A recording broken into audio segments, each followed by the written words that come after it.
Good morning to all of you. Today it is 25th of September 2020. This is Ejaz Ahmad Gane from MS Kalarus. This class 8th subject English, and today our topic is sentences. This is a grammar work of the lesson Julius Caesar. Yesterday we have seen its 3 sentences and we discussed them. And today we have more 7 sentences. Today we will try and we will see out of them which is a sample sentence, compound sentence and complex sentence. So dear students, आज 4th है.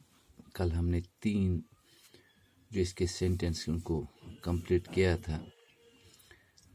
आज इसका 4वां 4th है, तो उससे हमने आगे चलना है. 4th sentence is he tames animals because he is fond of them. हमने ये देखना है कि ये सेंटेंस सैम्पल सेंटेंस है, कंपाउंड है कि कॉम्प्लेक्स सेंटेंस है.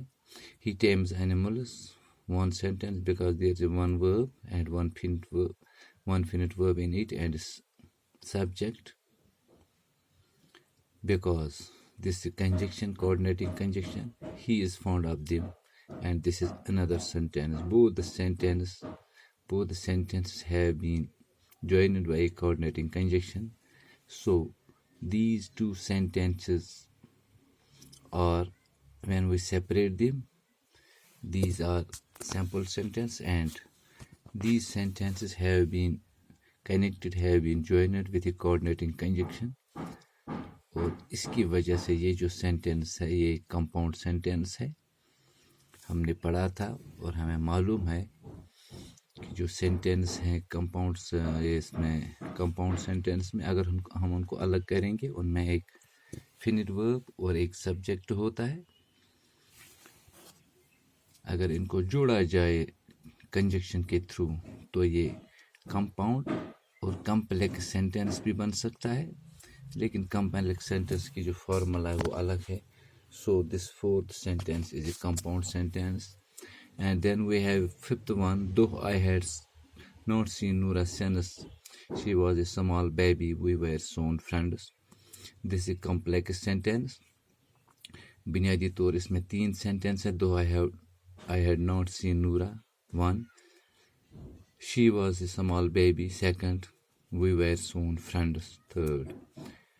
और इसमें जो पहला है ये मेन क्लॉज है, इसका मेन सेंटेंस है. इसका अगर हम इसको सेपरेट करेंगे, अलग करेंगे, तो बाकी जो 2 सेंटेंसेस के रहते हैं ये मीनिंगलेस से हो जाते हैं, ये फुल मीनिंग नहीं देते हैं जब तक न इसके साथ जो मेन सेंटेंस इसका है वो जोड़ा जाए. तब तक ये डिपेंडेंट जो रेस्ट ऑफ द सेंटेंस है वो डिपेंडेंट सेंटेंस कहलाएंगे.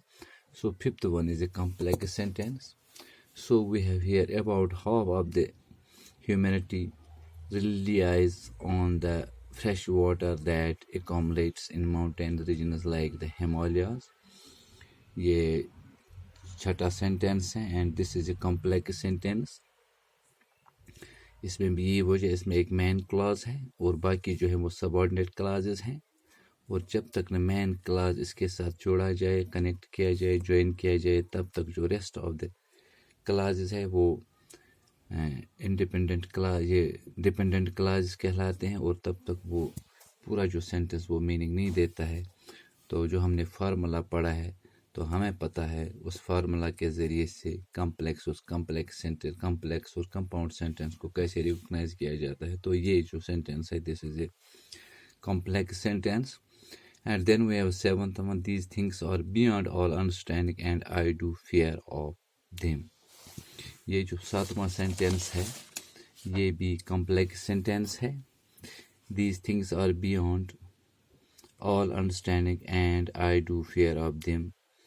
इसमें जो मेन क्लॉज है और बाकी जो इसमें है वो सबऑर्डिनेट क्लास हैं, और मेन क्लास जो इसमें है प्रिंसिपल क्लास भी इसको कहते हैं। अगर इसको हटाया जाए तो जो बाकी हैं यहाँ से जो रेस्ट ऑफ द सेंटेंस है उनका वो पूरा मतलब नहीं निकलता है, माने नहीं देते हैं पूरे, तो इसलिए ये कम्प्लेक्स सेंटेंस है। कम्प्लेक्स सेंटेंस में भी कंजक्शंस होती हैं और कंपाउंड सेंटेंस में भी कंजक्शंस होती हैं, लेकिन कंपाउंड सेंटेंस में एक से दो से ज़्यादा भी सेंटेंस हो सकते हैं और कम्प्लेक्स में भी हो सकते हैं, लेकिन उसमें खासियत कंपाउंड सेंटेंस में ये है जब हम उनके उसमें जितने भी सेंटेंसेस होंगे जब हम उनको अलग करेंगे, सेपरेट करेंगे, every sentence of A compound sentence, वो जो उसका हर कोई सेंटेंस इंडिपेंडेंट सेंटेंस होगा, क्योंकि उस हर सेंटेंस में एक वर्ब, फिनिट वर्ब और सब्जेक्ट होगा। तो कम्प्लेक्स सेंटेंस में थोड़ा सा अलग है, उसमें जो एक मेन क्लॉज प्रिंसिपल क्लॉज जो होता है जब तक वो उसके साथ जोड़ा जाए तो बाकी जो सेंटेंस है वो पूरी मीनिंग नहीं देते हैं। हालांकि इसमें भी कॉर्डिनरी कंजक्शंस होती हैं। तो ये उसकी फार्मूला है कंपाउंड और कम्प्लेक्स सेंटेंस की। सिंपल सेंटेंस का मैं मालूम है जिसमें वन फिन वर्ब होगा और वन सब्जेक्ट होगा, तो वो सिंपल सेंटेंस क्लास कहलाता है। And then we have eighth one, when the sun shines immediately after rain and it looks very pleasant, and this is a complex sentence क्योंकि इसमें भी subordinate clause हैं और main clause जो है, तो जिसकी बिना पर ये complex sentence है। And then we have ninth one, unless Rustum is killed our armies can never hope to see victory. Basically these are three sentences, unless Rustum is killed।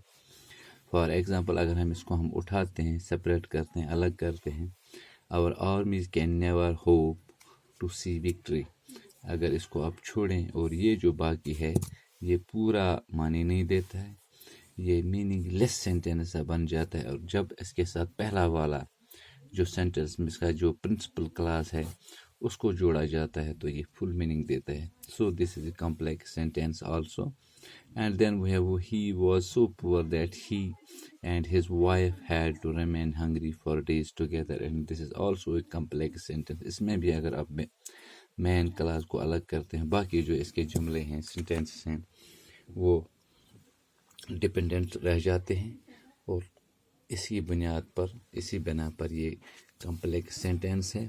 So dear students, we discussed these 10 sentences and we try to know which of them is simple sentence, compound sentence and complex sentence, and we will discuss once more them inshallah. And today I would like to conclude today's topic, and tomorrow we will again meet in the same exercise to discuss more sentences. Till then, goodbye to all of you.